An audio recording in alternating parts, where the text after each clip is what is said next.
Every year you hear about the same inspiring African Americans who made a difference in the world.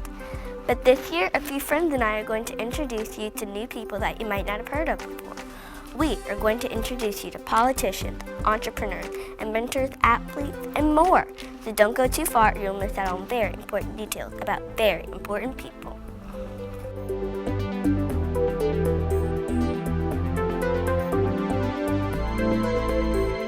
Frederick Douglass was born a slave on February 17, 1818. He was taught to read and write by his master's wife. He later became Prime Minister and Consul General to Haiti and also the U.S. Marshal of District Columbia. He was the first African American to be nominated for Vice President in 1872. He later ran for president on the Republican Party ticket in 1888. Douglass became the first and most powerful African American figurehead in politics. Barack Obama became the first African-American president of the United States in 2008. He was born on August 4, 1961 in Honolulu, Hawaii. President Obama went to many schools, including kindergarten in Hawaii, elementary school in Indonesia, Panahua Academy, Occidental College, Columbia University, and Harvard Law School. President Obama was re-elected for a second term and took the oath of office on Martin Luther King Day, January 21, 2013. His unique background and achievements demonstrate to us that every person in the United States of America has the same opportunities and can achieve great things.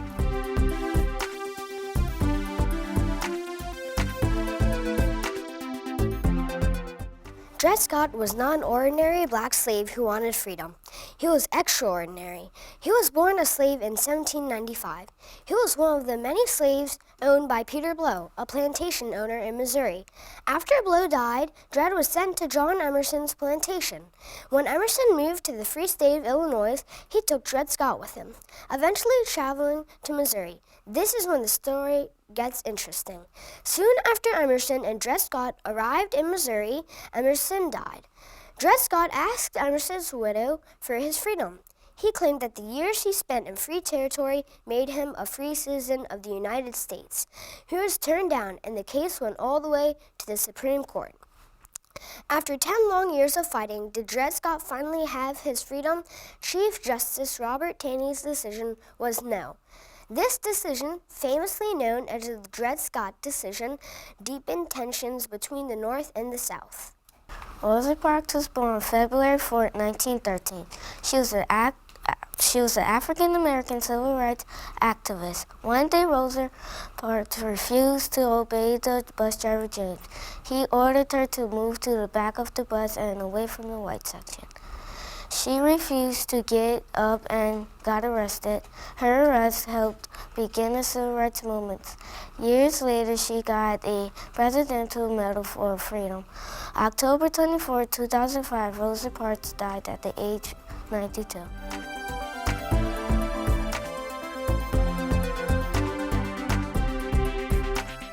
The inventor Elijah McCoy was one of the many African-American inventors. He is among my personal and favorite inventors because his most famous invention was an oil dripping cup for trains. He was born on May 2, 1843, and attended public school until he was 15. In 1812, he patented his first and most famous invention, the oil dripping cup. Other inventors tried to copy his invention, but theirs didn't work so well. So customers started asking for the original design. That's where the saying, "the real McCoy" comes from.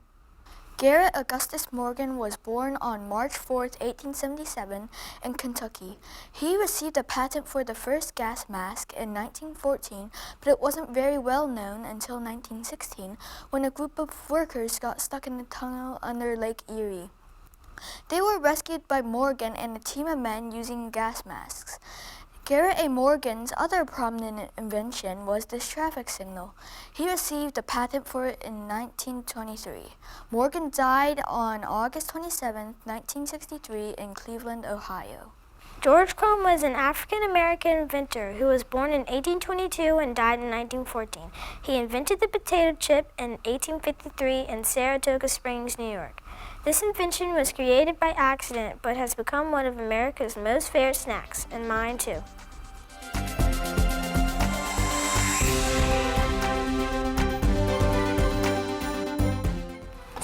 Jamaica Williams, a well-known African-American tennis player, began playing tennis at the age of 4. She has won singles and doubles gold medal during the 2012 London Olympics. Her most recent Grand Slam victory was at the 2012 Wimbledon Championships. Serena has 44 singles and 22 doubles championships. The Women's Tennis Association has ranked Serena the world #1 in singles on 5 separate occasions. Serena Williams is one of the world's most dominant figures in tennis today. Dominique Dawes was born November 20th, 1976, and started gymnastics when she was 6 years old. She was a 10-year member of the national gymnastics team. She is the first African-American person to win an Olympic gold medal in gymnastics. In 1994, she became the first gymnast since 1969 to make a clean sweep of everything gold at the U.S. National Gymnastics Championship. She is also a World Championship silver medalist. Dawes is part of 3 Olympic medal-winning teams: Barcelona 1992 bronze, Atlanta 1996 gold, part of that Magnificent Seven, and Sydney 2000 bronze. It is easy to see why Dominique Dawes is called Awesome Dawson in the gymnastics community.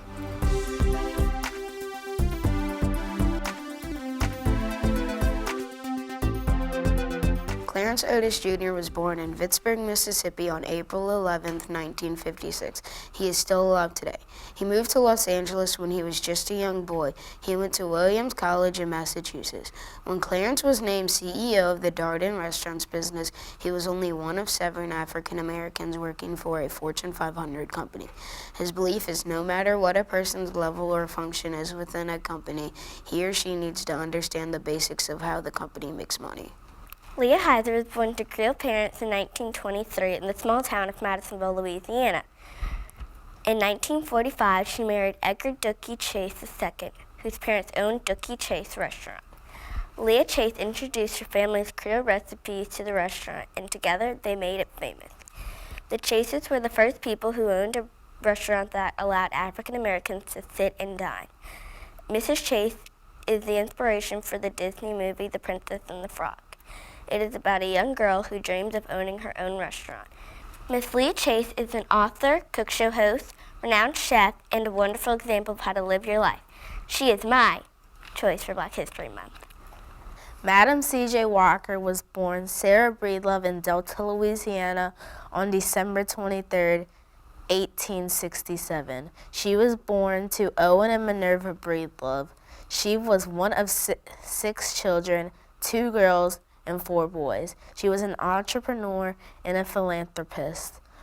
Madam C.J. Walker sold beauty products for Black women under the company she founded, Madam C.J. Walker Manufacturing Company. As a milestone for African Americans, she was the first Black millionaire.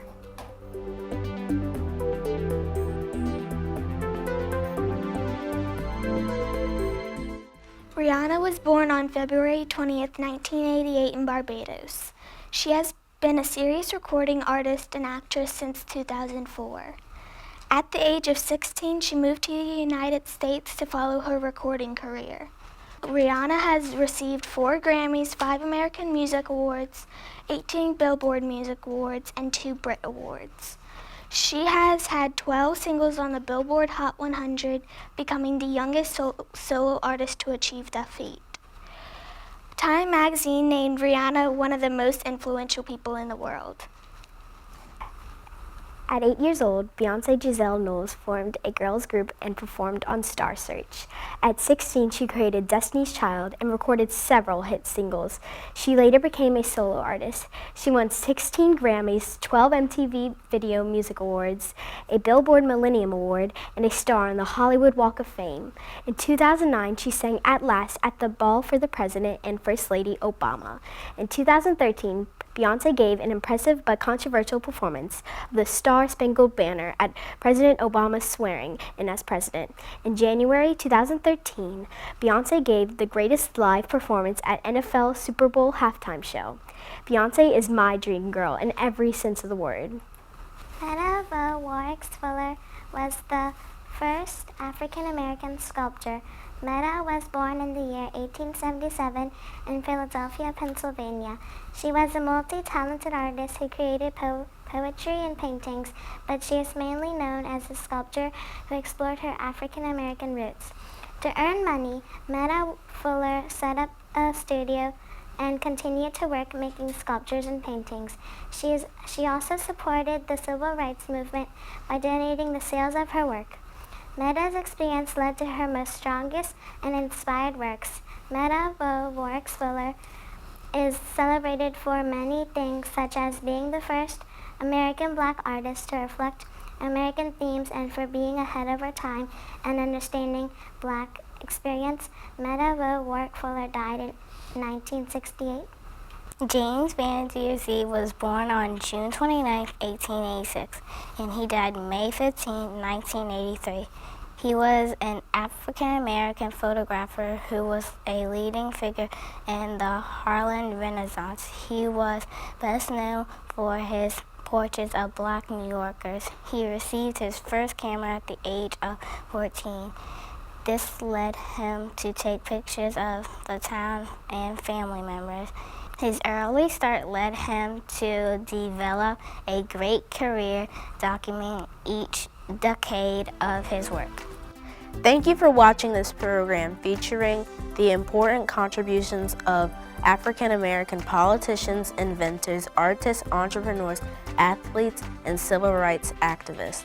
As we celebrate Black History Month this February, remember, Black history is American history.